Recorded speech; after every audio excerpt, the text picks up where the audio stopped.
approaching Portsmouth, looking out over the Solent, a reminder of the start of our journey. Sea forts and hovercraft. The UK's only regular passenger service flies just above the sea out to the Isle of Wight. On this restless coastline, everything's on the move, even the land. The Isle of Wight seems so permanent and immovable, and yet it's on a monumental journey. Nick Crane's crossing the Solent in search of where the island's been and what's happened to it along the way.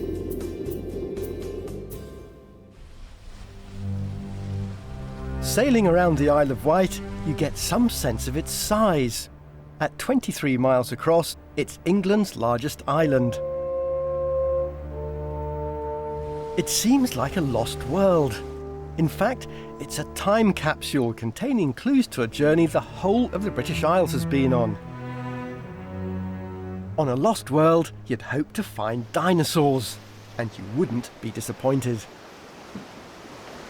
This is a dinosaur footprint. The beach is absolutely littered with them, and they've fallen out of the cliff above me as the sea has eroded. It belongs to a 4 or 5 ton iguanodon, and look, you can see one articulated toe here. Here's another one. The third toe's been snapped off, and here is the heel. These massive beasts tramped along this beach 130 million years ago, except that back then this land wasn't even here. And that's because the Isle of Wight has been on the move for ages. Geological ages. And the evidence of its epic voyage is everywhere. This chalk was created from the remains of plankton which died 78 million years ago in a very warm, very clear tropical sea. There certainly aren't tropical seas here now. So where was the Isle of Wight when the chalk was laid down? Well, a lot further south, and at the time it wasn't even an island. 10,000 years ago, it was part of the landmass of Britain. Step back 10,000 more, and Britain was attached to the European mainland. But rewind a colossal 135 million years to the time of the dinosaurs, when the continents were a lot closer together, Europe was 1,000 miles further south than now.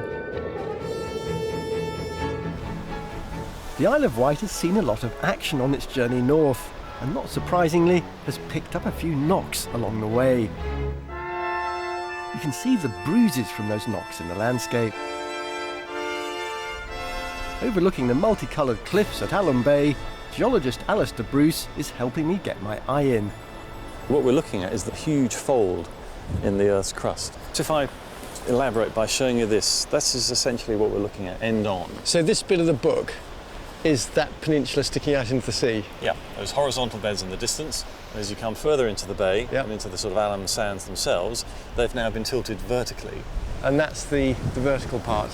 That's the centre of the... This bit here? There, indeed. OK. So what caused the fold?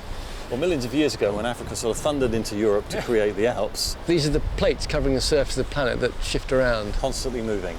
And as a result of that collision, we all had to kind of make way, geologically speaking, and our contribution in Britain was this large fold. And this essentially forms the backbone of the Isle of Wight. Switzerland got the Alps, the Isle of Wight got the fold. The chalk ridge running the length of the Isle of Wight is, in fact, the last ripple of a colossal shockwave, the result of a continental car crash between Africa and Europe 65 million years ago. But even that didn't dislodge the Isle of Wight from the mainland of Britain. And you can still see the evidence of where it was connected, at the Needles. Alistair, can you describe exactly what we'd have seen 10,000 years ago if we'd looked from here towards what is now Dorset? Well, we'd have seen a line of white chalk cliffs, and behind that you'd have had sort of cliff tops covered in primitive grasses. And as you walked back away from that sort of coastal environment, you'd have walked into ancient woodlands and then slowly down onto the shores of the estuary of the River Solent. Sounds like a paradise. Indeed. So how did that woodland paradise become an island? 20,000 years ago, northern Europe and most of Britain was covered with a layer of glacial ice over a mile thick. It started to warm up. The ice melted and water levels rose. But that wasn't the only thing that helped create the Isle of Wight. The other process is best illustrated by two men with an inflatable bed. Okay, this is a primitive United Kingdom. We're going to have Scotland at one end, the Isle of Wight on the other end. So this is the north. It is, and it's very malleable, as you can see. So you're saying that the surface of the planet really is this bendy in places? Yes, geologically speaking. Yeah. Now, 20,000 years ago, Scotland was covered with 2 kilometres thick of ice, enormous amount of weight, and I want you to be that weight. So Okay. on you go. I'm Scotland, covered in ice. If I bring in the Isle of Wight, Yep. put that in place, and then we wind the clock forward to about 12,000 years ago. The glaciers are melting away off Scotland really rapidly. So off you get. It's dropped. It sinks down a bit. That is called isostatic rebound. But what's happened to the Isle of Wight is not only have we got sea levels attacking it, sea level rise from all the glacial water going into the sea, but you've got the isostatic rebound happening. So the sea is now going to come churning around this particular lump of rock and turn it into the Isle of Wight that we see today. So it's being hit by a double whammy. It was this combination of rising sea levels and the sinking landscape that would eventually separate the Isle of Wight from the mainland. The sea was rising, biting away at this chalk cliff, and at the same time the River Solent doing its thing at the back. So there would come a point where it would become a very narrow, sort of knife edge blade going out across the sea. And then finally one stormy night it was breached, and the sea basically flooded into this area and got rid of what was the River Solent. It took a few thousand years before the Isle of Wight was totally cut off, as we see it today. But that's a blink of the eye compared to its multi-million-year trek. And this restless traveller is still moving, still evolving. Part of the epic journey that the whole of the British Isles is on.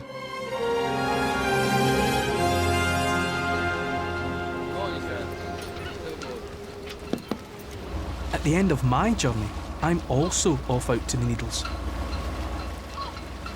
It's not great conditions for studying rocks, but it is good for my passion. This is, after all, the sort of weather lighthouses were made for. And I enjoy a good lighthouse, me.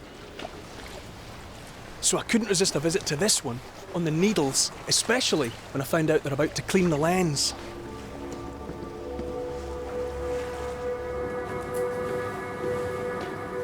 Everything about a lighthouse reminds us that we are connected to other shores. As we come to the end of this leg of our journey, I'm struck by how much we have reached out across the water. From flying the channel in hovercrafts, to the ideas of Brighton's filmmakers that travelled around the globe. We're surrounded by water, but we're not cut off by it. Even the specialist lens used in lighthouses is an invention from across the channel, from France. How often does the lens get cleaned then? Just once a year. It's going to take about that long. I'd hate to be responsible for a smear. This really does feel like the edge of Britain. But of course, the light from here continues on, travelling far beyond our shores and actually crossing the beam of the Gatteville lighthouse on the French coast. Even the light wants to bridge the gap. It kind of makes you want to reach out yourself and meet the neighbours. And next time, that's exactly what we're doing. Going beyond our coast to Normandy. Alice has packed her paints. Dick's doing the driving. The old half-track's getting through there all right. And Mark's building a castle. That's completely exhausting.